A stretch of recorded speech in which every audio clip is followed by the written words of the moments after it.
अब्दुल ने अमेरिका में गाड़ा झंडा, मिशिगन की डेमोक्रेटिक प्राइमरी में अब्दुल की जीत, ट्रंप को लगी मिर्ची, गाली बकते वीडियो वायरल, ट्रंप की नाक में दम करके रखा, स्नीको बोले इंशाअल्लाह इस्लाम अमेरिका को बचाएगा। चलिए जानते हैं इस वक्त दुनिया की बड़ी खबर।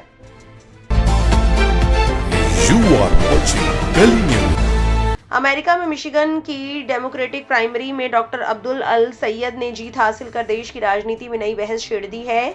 सैयद अमेरिकी सीनेट के लिए किसी राजनीतिक पार्टी के पहले मुस्लिम उम्मीदवार हैं। मिशिगन अमेरिका का अहम स्विंग स्टेट है, इसलिए इस चुनाव पर पूरे देश की नजर रहेगी।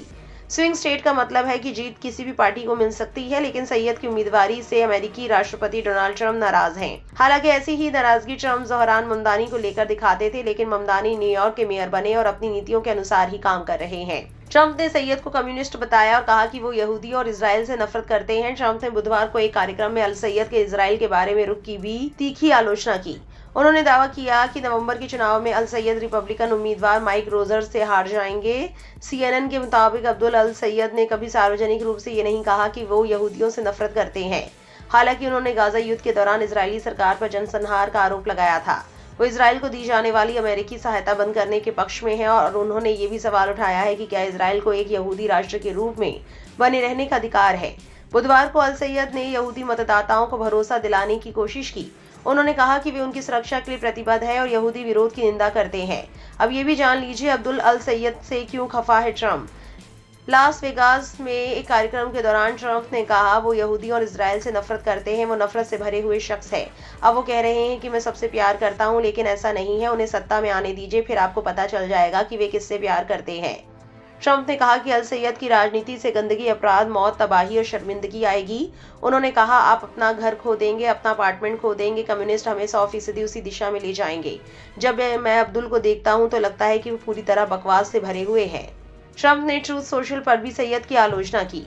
उन्होंने लिखा, प्लीज ध्यान दें, मिशिगन से कम्युनिस्ट डेमोक्रेट सीनेट उम्मीदवार अब्दुल रहमान मोहम्मद अल सैयद अपने चुनाव प्रचार में सबसे ज्यादा जिस मुद्दे पर जोर दे रहे हैं वो है फिलिबस्टर को खत्म करना। मैंने कल उन्हें देखा और वो फिलिबस्टर खत्म करने को लेकर पूरी तरह जुनूनी हो गए हैं। अगर वो इसमें सफल हो गए तो डेमोक्रेट्स को 4 अतिरिक्त सीनेटर, 8 अतिरिक्त सांसद, इलेक्टोरल कॉलेज और लोकप्रिय वोटों में बड़ा फायदा मिलेगा। सुप्रीम कोर्ट में जजों की संख्या बढ़ाकर 23 कर दी जाएगी और फिर दुख की बात है कि हम चाहे कितना भी अच्छा काम कर रहे हो, मैं अमेरिका का आखिरी रिपब्लिकन राष्ट्रपति साबित होऊंगा। फिलिबस्टर अमेरिकी सीनेट की एक संसदीय प्रक्रिया है जिसके तहत किसी बिल को पारित होने से रोकने या उसमें देरी करने के लिए लंबी बहस की जा सकती है। ज्यादातर मामलों में इसे खत्म कर वोटिंग कराने के लिए 60 सीनेटरों के समर्थन की जरूरत होती है। ट्रंप की इस टिप्पणी पर सैयद ने सोशल मीडिया प्लेटफॉर्म एक्स पर तंज करते हुए लिखा, अपने बारे में इससे अच्छा तो मैं भी नहीं बता सकता था। जब CNN ने ट्रंप की टिप्पणियों पर अल सैयद से प्रतिक्रिया मांगी तो उन्होंने कहा वे मुझ पर और मेरे बारे में ज्यादा ध्यान दे रहे हैं, जबकि देश एक ऐतिहासिक महंगाई से जूझ रहा है। लोग लगभग $5 प्रति गैलन पेट्रोल इसलिए खरीद रहे हैं क्योंकि उन्होंने एक युद्ध शुरू किया है। ट्रंप के ये हमले दिखाते हैं कि मिशिगन की ये सीनेट सीट कितनी अहम है। ये मुकाबला ये तय करने में अहम भूमिका निभा सकता है कि अमेरिकी सीनेट में किस पार्टी का कंट्रोल होगा। अब बात करते हैं सोशल मीडिया पर लोग क्या लिख रहे हैं। एक यूजर ने ट्रंप की तल्ख भाषा का वीडियो साझा कर लिखा, वाह, जब मैं अब्दुल को देखता हूं तो वो बकवास से भरा हुआ लगता है। लास वेगास में एक भाषण के दौरान अमेरिकी राष्ट्रपति ट्रंप ने मिशिगन से अमेरिकी सीनेट के उम्मीदवार डॉक्टर अब्दुल अल सैयद की कड़ी आलोचना की। इस हफ्ते डेमोक्रेट उम्मीदवार अल सैयद ने कड़े मुकाबले वाले प्राइमरी चुनाव में जीत हासिल की थी।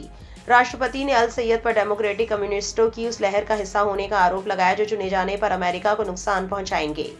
स्नीको ने अब्दुल को मुबारकबाद देते हुए लिखा, US सीनेट के लिए प्राइमरी चुनाव जीतने वाले पहले मुस्लिम अब्दुल अल सैयद को बधाई। इंशाअल्लाह इस्लाम अमेरिका को बचाएगा। US सीनेटर बर्नी सैंडर्स ने लिखा, AIPAC ने प्राइमरी चुनाव में अब्दुल अल सैयद को हराने की कोशिश में $3 करोड़ खर्च किए, वे हार गए। अब वे आम चुनाव में उनके खिलाफ और भी करोड़ों डॉलर खर्च करने की योजना बना रहे हैं। ये लोकतंत्र नहीं है, ये कुछ अमीर लोगों का शासन और अरबपतियों के पैसे से चलने वाला भ्रष्ट चुनावी फंडिंग सिस्टम है। इसका मुकाबला करें। बाकी आपकी क्या राय है कमेंट सेक्शन में जरूर लिखें और ऐसी और वायरल खबरों के लिए हमारे चैनल से जुड़े रहें।